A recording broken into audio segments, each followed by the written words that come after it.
Hari ini kita akan membahas tentang apa itu expert system, bagaimana karakteristiknya, terus bagaimana keuntungan dan kelemahan dari penggunaan expert system ini.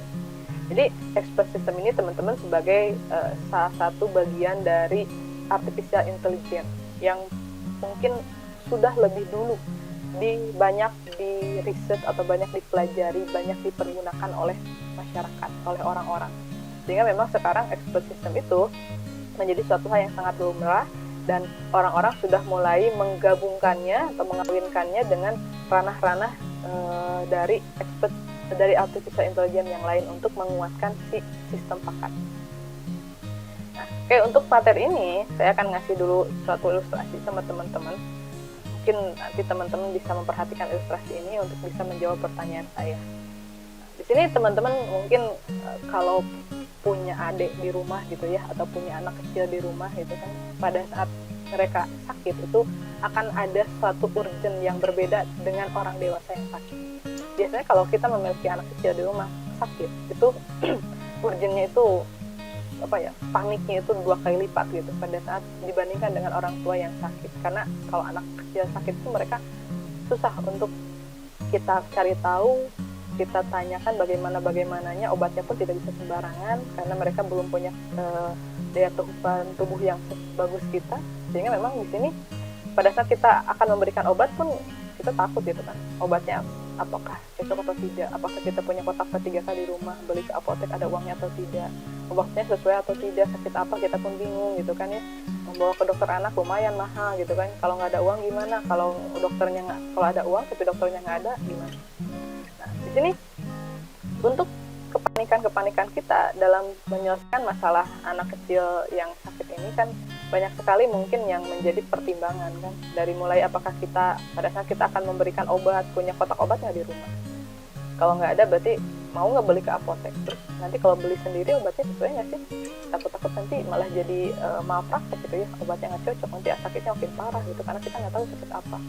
Udahlah bawa aja ke dokter anak gitu kan, ada uangnya nggak gitu kalau bawa ke dokter gitu kan, terus oke lah ada uangnya, kalau ada uangnya dokternya ada nggak gitu kan, karena kadang-kadang kita nunggu lama ternyata dokternya nggak ada.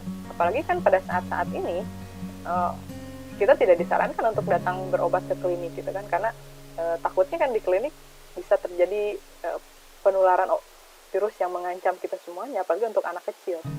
Nah, sehingga memang kita pasti berharap gitu kan ya, kita punya dokter anak yang dimana dia prakteknya 24 jam, karena kadang-kadang kalau anak sakit malam-malam kita bingung gitu kan, ibunya bapaknya bingung, kita jadi kakaknya pun pasti mungkin bingung gimana gitu kan, prakteknya dokternya udah habis gitu kan. Terus apalagi kalau hari libur nasional, hari Minggu dokternya nggak ada, lagi pada istirahat.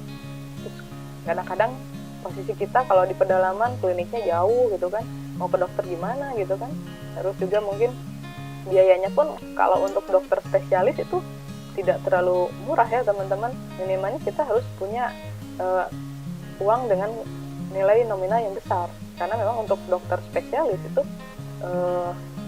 biaya konsultasinya aja udah mahal, belum lagi nanti biaya obat.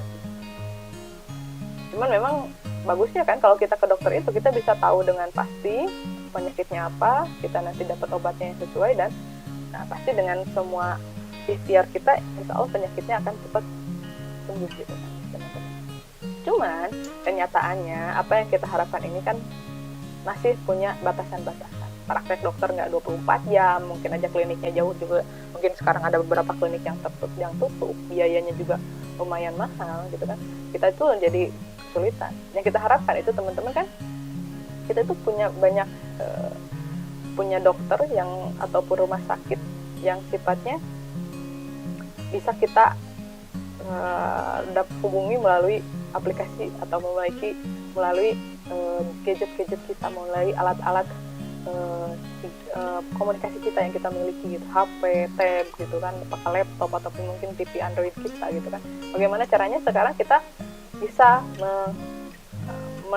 menghadirkan gitu kan ya, orang-orang yang ahli di bidang kesehatan, orang-orang yang asalnya dia ajarnya di klinik, dia bisa hadir, kita hubungi kapan saja, kita tanya kapan saja, kita konsultasi kapan saja, dia ngasih satu solusi, satu advice, saran sama kita melalui alat komunikasi yang sudah kita biasa gunakan. Nah, itu yang kita harapkan.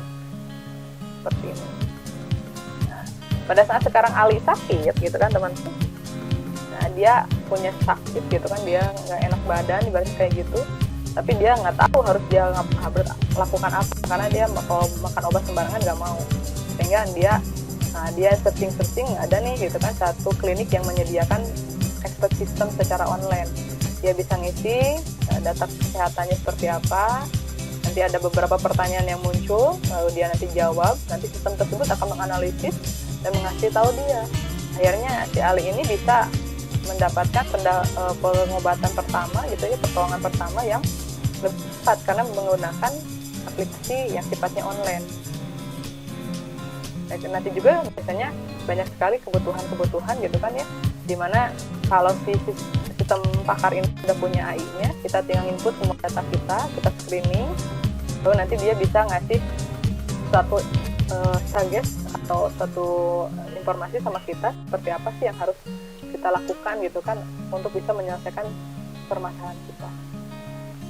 Nah di sini memang yang diharapkan gitu kan ya, bagaimana expert ini, orang ahli ini yang cukup mahal, cukup susah untuk kita hubungi, kita bisa dapatkan pengetahuannya sehingga kita bisa menggunakan aplikasi yang sifatnya pakar ini untuk bisa menyelesaikan masalah kita dengan menggunakan berbagai macam teknik inferensinya.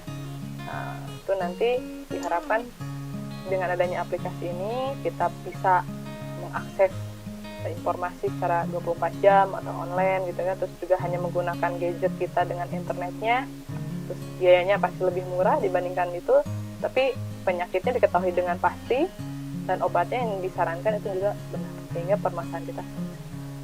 Nah, sampai di sana teman-teman, saya ingin mengetahui menurut teman-teman dari ilustrasi barusan, apa sih yang bisa teman-teman simpulkan tentang sistem pakar? Silakan, siapa yang mau nah, di sini, oke kita lanjut ya.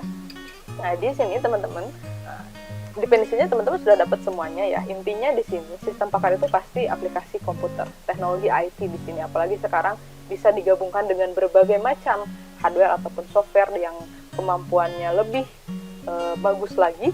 Nah di sini cuman yang menjadi titik fokus dari sistem pakar ini adalah biasanya ini merupakan masalah yang kompleks tapi pada fokus tertentu. Contohnya seperti yang tadi saya ceritakan, domainnya pada masalah kesehatan, tapi di sana kita punya kesehatan anak yang mungkin anak itu demam, itu bisa dengan berbagai macam, dengan hanya satu gejala demam saja itu bisa mengindikasi pada penyakit A, B, C, D.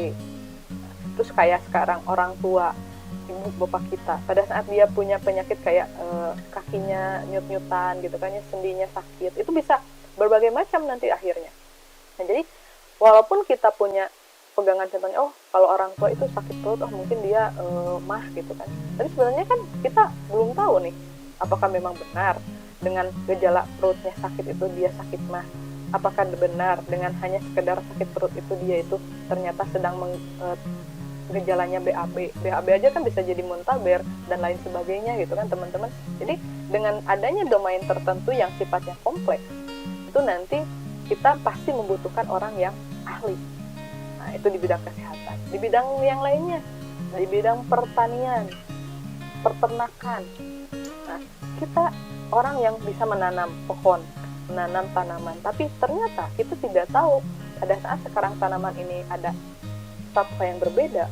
Kok saya tuh udah nanam pohon cabai, tapi kok cabainya nggak layu terus ya, terus tiba-tiba jadi nggak bisa berbuah, malah jadi tambah jelek itu kan, mau cari tukang tambah jadi buruk buahnya, kenapa ya? Nah mungkin pada saat itu kita harus bertanya pada siapa? Tanya ke Google. Di Google pun mungkin terlalu umum informasinya, kita tetap butuh pendampingan dari orang nih yang tahu tentang penyakit cabai.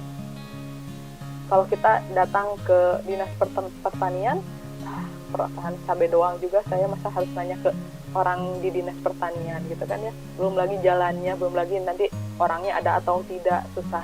Nah jadi memang di sini dengan kemungkinan adanya usaha yang besar, yang mahal, dan mungkin juga keberadaan pakarnya ini yang langka ataupun mungkin sedang ada halangan, kita bisa menggantikannya dengan adanya suatu aplikasi yang nanti dia bisa mengambil kemampuan atau informasi dari pakar ini untuk bisa nanti digunakan oleh orang-orang yang tidak pakar untuk menyelesaikan masalah.